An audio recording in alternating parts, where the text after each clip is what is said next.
All right, everybody, we're going to go ahead and introduce our new Caesar's English words for week 18. A copy of the week 18 notes was included in your pickup packet, so if you need to quickly push pause and grab your language arts notebook, you will be turning to the vocabulary tab and gluing in the lesson 18 notes right after lesson 17, of course, and then you'll be ready to follow along in your notebook. And when you're ready to resume, then you can push play and continue through this video. Before I show you our new words, we're going to read a wordy story. And when I'm done, I'm going to ask you to pause and see if you could summarize what is happening in this passage, even though it has a lot of really difficult vocabulary. So we've got, a subtle feeling of apprehension began to pervade the placid villages as vulgar, lurid reports of the Roman invasion filtered in. Surely, the odious might of the Roman Empire would not be again visited upon the Gauls, who desired nothing more than a sanguine, serene, and amiable repose. But no, the reports kept coming, like water through the aqueducts, vivid reports of malevolent attacks and of martyrdoms. Signs were manifest that the Romans were coming. With pallid, melancholy visages and wistful memories, the Gauls began to brace for the prodigious onslaught and the grotesque events that were soon to descend upon them. Even now, the Roman legions were traversing the gently undulating plain in the adjacent valley, and an abyss of dejection opened in the attitudes of the populace, who had been vexed enough when the spring crop failed in the drought. So I want you to pause the video, see if you can think for a minute or two what you think that passage is saying. When you're ready, you can push play, and I'll give my own version of the summary. Of course, it won't be identical to yours, but it'll serve as kind of an example to see if you got all the main ideas. Welcome back. My version of the summary would be that there is a village of Gauls, that's like in France, by the way, just so you know, who are feeling really, really anxious because they keep hearing reports of Romans who are moving in closer and closer to where they live, and everywhere that they come, they just totally wipe out those villages. On top of that, they're also really upset because they've already had a drought, and so they don't have very much food. And so that kind of summarizes all the emotions that these villagers are having as they wait for the Romans to come and try to take over their area. Okay, this is a continuation of the story. One venerable chieftain, Vercingetorix, we might have to look that up, that's a French name, had clamored for unity among the tribes. Only by joining forces, he remonstrated with sagacity, could the Gauls hope to resist the power of Caesar's legions. We must not, he cried, fall prostrate before the condescending countenance of the conqueror, but we must force the vexing Roman evil to abate. Vercingetorix's singular confidence perplexed the incredulous and tremulous tribesmen, but slowly a sublime dream dawned, an exquisite hope that one day the profound words of this articulate leader could come true, and the specious omnipotence of Roman power would be exposed. Again, go ahead and push pause, and since this is a little bit shorter, maybe you only need a minute or so to think about if you could summarize what was going on in this passage. Welcome back. If I were to summarize this passage, I would say that the Gauls have a leader who is going around and giving kind of motivating speeches and telling them that we don't just have to kind of cower and let them take over us. If we all band together, then we can totally fight back. And so slowly the villagers begin to kind of believe this leader and think, yeah, we really could fight back and we could win. Okay, now let's learn about some of these words that we read in that passage. The first one is apprehension. So in your notes, you should find apprehension. The definition should already be given for you. And as you're listening, be thinking of some synonyms and antonyms that you could add, but you don't need to write them down right now. I just want you to kind of be thinking about it and be ready to fill those out. So apprehension, as it says in your notes, is it's like a fear where you kind of have like this anxious feeling knowing that something is on its way, that it's coming, something you're worried about in the future. And it comes from Latin apprehendere, which meant to grasp, like to grasp a concept or being gripped or grasped with fear. So some examples from some stories is from Tuck Everlasting, that they were stiff with apprehension. If you've ever been nervous before, you'll notice that your body starts to tense and you become really stiff and like not moving, unmoving. In The Call of the Wild, it says that Buck watched them apprehensively. It's when you're watching someone, maybe you're worried that they might do something to you. The War of the Worlds, that's the alien book we talked about on the radio station. 1,000 cities chilled by ghastly apprehensions. So everybody's all apprehensive about what the aliens are going to do or what's going to happen next. And in Treasure Island, the worst of my apprehensions realized. Hopefully this isn't something that you've had to deal with before, when the things that you were most worried about happening in the future actually do end up happening. Hopefully, usually our worries come to nothing, but in this case in Treasure Island, what he was scared would happen is what happened. Next we have superfluous. This is also a flashback to the Latin prefix super, which means over. So superfluous means you have over than what's needed, you have more than what's needed, just like this picture of the milk that is overflowing and this baby that probably has a few too many coats on before they are sent outside. So we have from The Call of the Wild the inexorable elimination of the superfluous.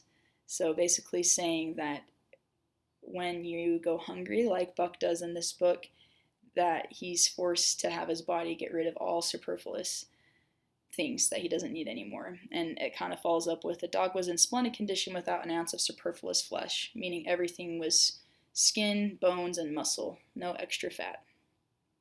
Ivanhoe, someone is described as having superfluous wealth.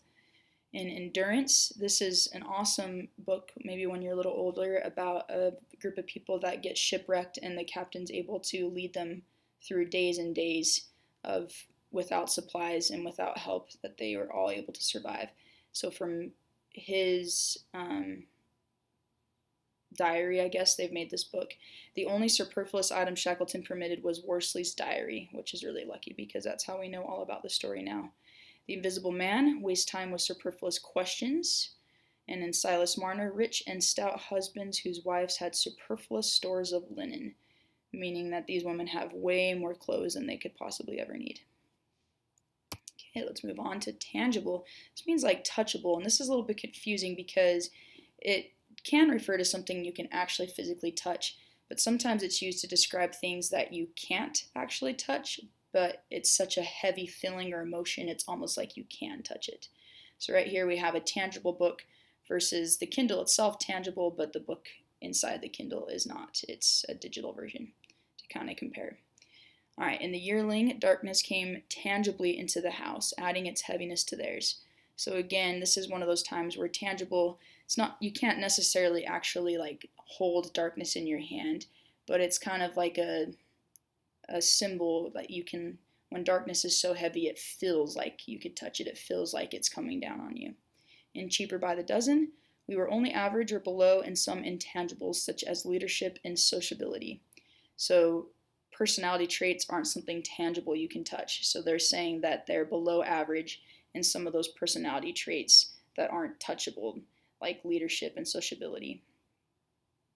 Call of the Wild, sometimes he pursued the call into the forest, looking for it as though it were a tangible thing.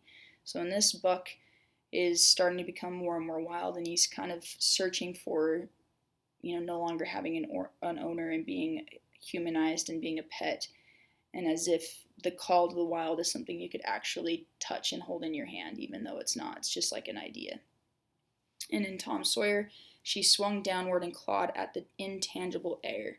So sometimes when you're falling, you try to catch yourself in the air even though you can't, or sometimes you go swing to grab something from someone and you just touch intangible air. You've missed your mark, and that's kind of what's happening here.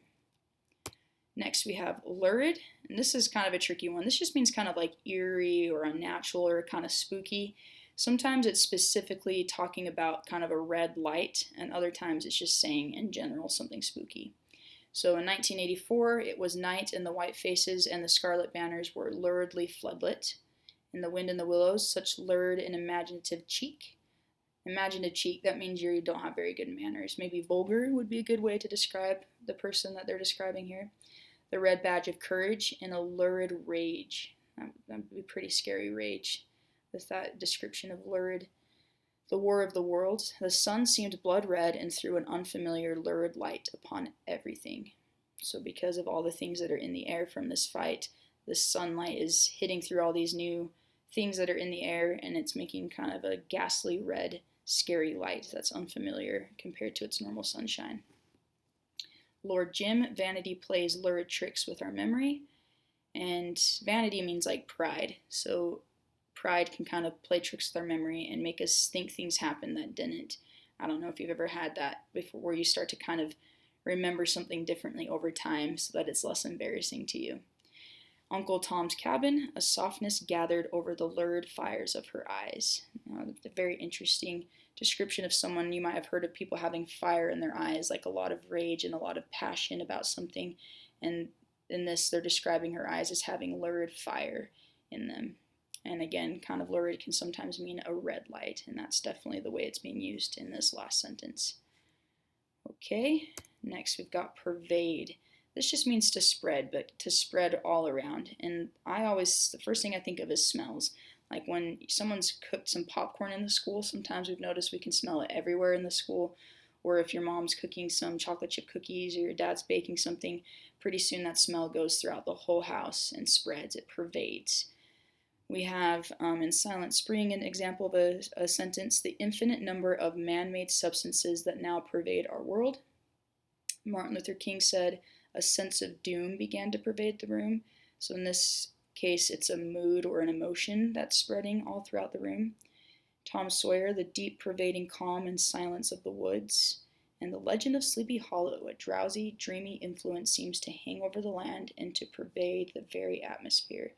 Again, this is talking about an emotion or a mood that's kind of spreading throughout the entire area. Okay, now that we've got given a brief definition of each of these words, we always kind of just click through this slide quickly. This just shows you that 3 of the words that I've shown to you today also have a very similar Spanish spelling and pronunciation as the Latin and the English version of the word. Okay, this is kind of like a check to see how well you're learning. I'm going to read these sentences, and you're going to think if you would know how to define this word in the way it's being used in this sentence. So Walden, he said, there is another alternative than to obtain the superfluities. I'm struggling with that. Superfluities. So how would you define that word? I want you to think for a minute. Hopefully you're able to come up with that the superfluities are like all the things in your life you don't need, like all the extra clothes and games and toys and things that maybe you don't use very often and aren't really necessary to your happiness or to your needs. In Call of the Wild, we've already talked about this sentence, but Buck can't watch them apprehensively. So how would you define apprehensively in that sentence? Maybe you're able to come up with he's kind of keeping his eyes on them at all time. He's kind of nervous about it. He feels worried for some reason. Maybe he's quickly shifting his gaze from person to person to person really quick to always keep them within his view of sight because he doesn't trust them. Next one is the yearling. Darkness came tangibly into the house, adding its heaviness to theirs. Again, this is one we already talked about, but think how would you define tangibly within that sentence? Hopefully you're able to come up with that even though you can't touch darkness physically, sometimes it can feel so heavy and so scary that it feels like you could touch it, or it feels like that it's actually on you or a part of you. Lord Jim, vanity plays lurid tricks with our memory. I did kind of explain this sentence earlier, but see if you can specifically define lurid in the way that it's being used in this sentence.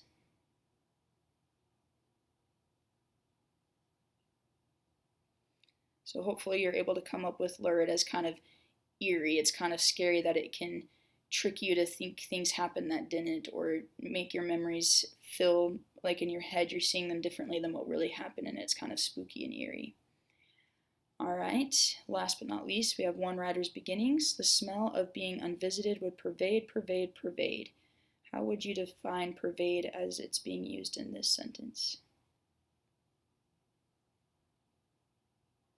Maybe you're able to come up with just simply replacing it with spread, because that would work. The smell of being unvisited would spread, spread, spread. And you might think to yourself, well, having someone not visit you, that would be like loneliness. Does that actually have a certain smell? and maybe you immediately come up with like a smell of an old house, or kind of a musty, dusty smell, or maybe, it's like a smell you don't smell with your nose. Maybe it's a smell of the heart that you can just kind of sense that this person is lonely and hasn't had visitors for a long time. All right, next we have some synonyms. So I'm going to have you go ahead and pause the video, and in your notebook you're going to look for the column that has synonyms, and you're going to choose at least 3 synonyms for each one of the 5 words that we have. Make sure your synonyms aren't part of the definition that's already in your notebook, because then it's just a repeat. It's not as helpful to you.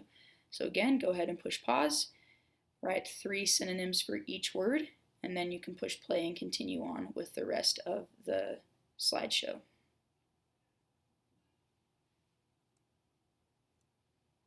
Okay, welcome back. Now we're going to talk about antonyms. So I want you to look over your list of 3 words, and 5 words, and I want you to come up with 3 antonyms, 3 opposites for each of them. Again, I want you to push pause, and then when you're ready, you can push play, and I'll give a few examples in case you weren't able to come up with as many as you wanted to or needed to. Okay, welcome back. I'm going to go ahead and go back to this synonym page just to look at the words, but now I'm going to be giving antonyms. So for apprehension, an antonym might be something like looking forward to, excited, longing. It's like the opposite. You're not nervous about it. You want something to happen. You want it to come. And you might have different examples, and that's just fine. You can also use online dictionaries and thesauruses to help you come up with different antonyms if you don't like those ones. Okay, superfluous. Maybe you could come up with lacking, not enough, scarce, rare, all the opposite. Instead of having too much, you have too little. Okay, tangible. This one's a little bit trickier to come up with antonyms. If something's not tangible, it's untouchable, unperceivable. It's not a phenomenon. We can bring in our vocabulary from science. That phenomenon is something that can be seen or sensed, so it is not a phenomenon. Maybe you could come up with something that's like, you could say spiritual, because it would be like the opposite of physical, and that would all be examples of antonyms. Lurid, you could come up with like cheerful, happy, shiny, desirable, light, all of those things that are things that you would like want to be around that aren't scary. Homey, like if something's homey or comfortable or welcoming or things like that.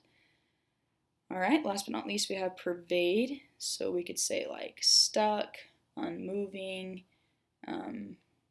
You could say damned. That's not in the swear word way, but in the way that it means like it stopped its progress. Like a dam that you build in front of a stream like beavers would to block the water and build their home. So those would all be examples of antonyms you could use. You might have others, and that's just fine. And again, you can use a thesaurus to look up others if you're wanting to try to get a better understanding of these words. All right, we're going to go ahead and skip to the antonyms, to our analogies. So tangible is related to palpable in a certain way.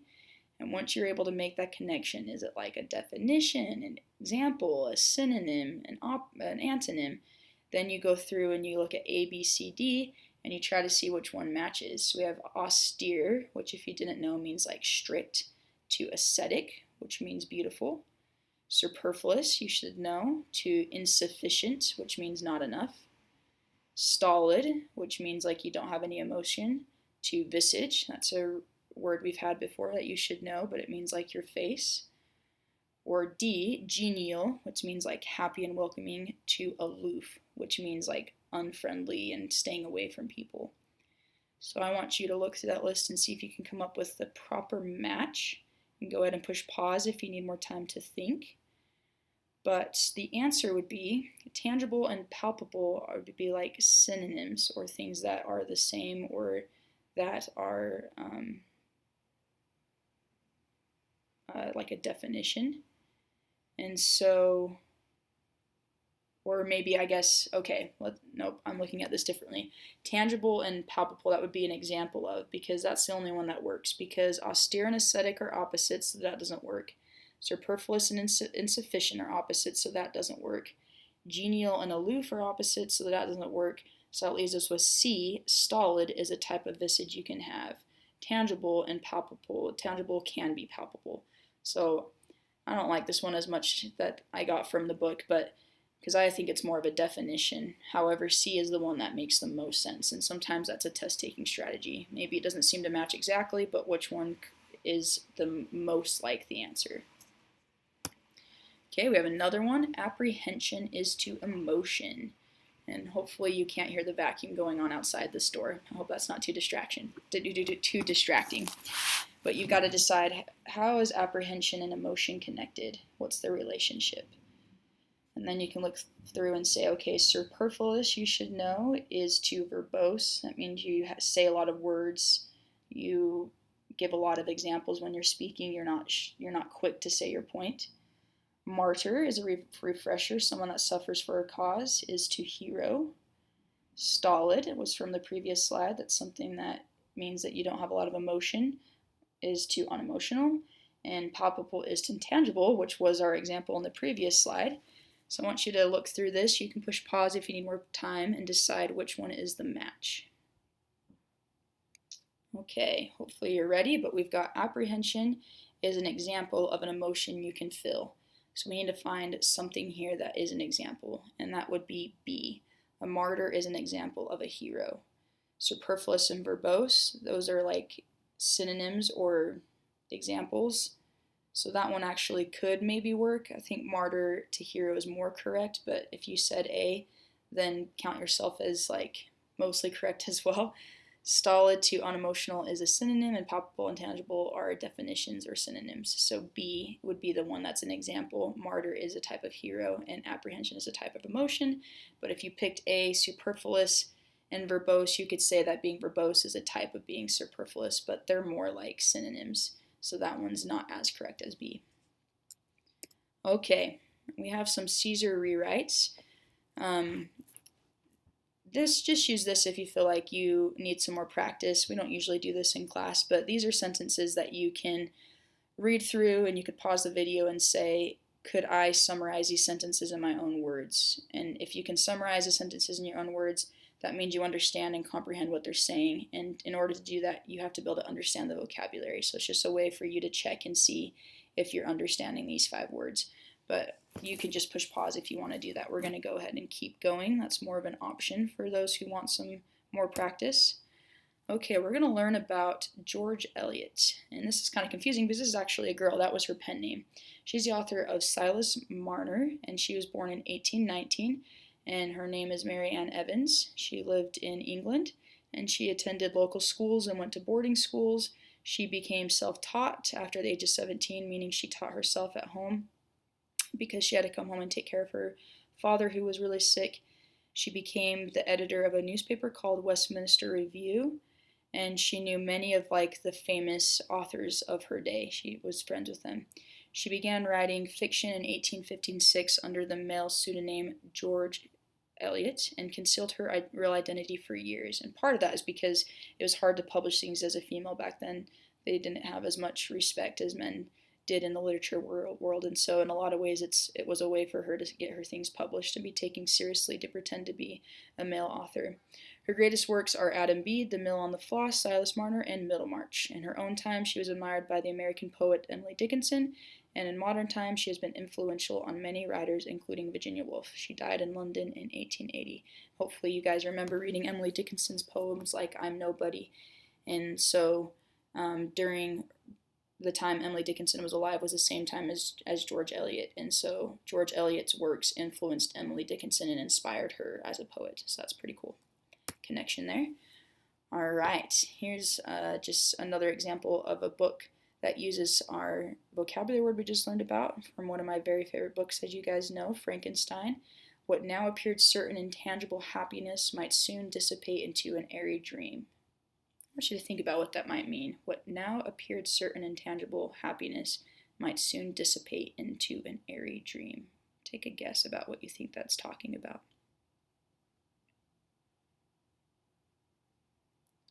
What it looks like to me is that this author is saying sometimes you have this future that looks bright and happy and you're certain something good's about to happen. And then just like that, what you thought was going to happen is taken away from you, and it just kind of floats away like a dream. And that's definitely what happens to the author in Frankenstein. He's married, he has all this like happiness in his life, and then something happens in the book that takes all of that away. And that kind of perfectly encapsulates or describes how he was feeling at the time. Okay, we're finishing up with just 2 more slides we've got from the life of Julius Caesar.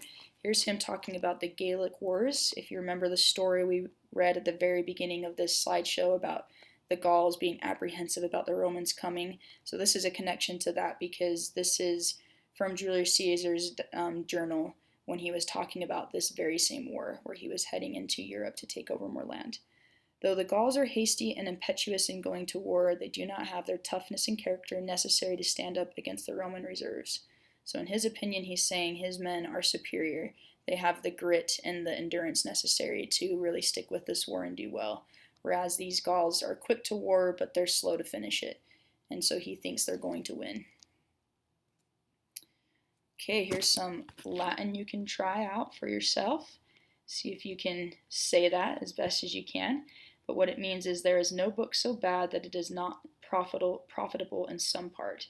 So even though there's books that may not be as exciting to you or that you don't feel like are well written, there's always something in them for you to learn, even if it's to learn what not to do. Alright, and here is our last slide. This is a very famous painting, and at the very beginning we talked about the leader of the Gauls, Vercingetorix, I don't know, I'm not a French speaker, however you say his name, who went and motivated all the other Gauls to band together and to not give up and to actually fight against the Romans. And he actually did like a really good job. He had a rebellion for a while, but eventually he was forced to surrender. So years later, a person painted what they thought this scene might have looked like, with Caesar over here with all of his soldiers and the Gauls over here. This leader's coming to surrender. And you can see how they've thrown down all their weapons right here as they're surrendering. And maybe we've got one of them kind of tied up that's been captured right here and right here. So in 54 BC, the Gallic leader Vercingetorix led a rebellion against Caesar. And he said, we got to unify ourselves. And he succeeded in many battles. And he even beat Caesar a few times. But over the length of the war, they were trapped on a hilltop, which Caesar surrounded and besieged so that they weren't able to get any food or water. And they were being attacked by, even though Caesar was surrounding them, some other of the soldiers of the Gallics were trying to attack Caesar to free the people on the hilltop. So Caesar was able to fight these guys off while keeping the rest of the army surrounded on a hilltop, which is pretty impressive. And in the end, they were forced to surrender to Caesar, and he was taken back to Rome, and he was displayed on public to show off that he'd been captured, and then he was eventually executed. And even today in France, which is the area that the Gauls lived in before it became known as the country France, he is a national hero there. So that wraps up our new vocabulary words. I know that was a little bit long, but remember this will last you for 2 whole weeks of vocabulary. And I hope you enjoy the rest of your day. If you need more help with these words, feel free to sign up for a time to meet with me.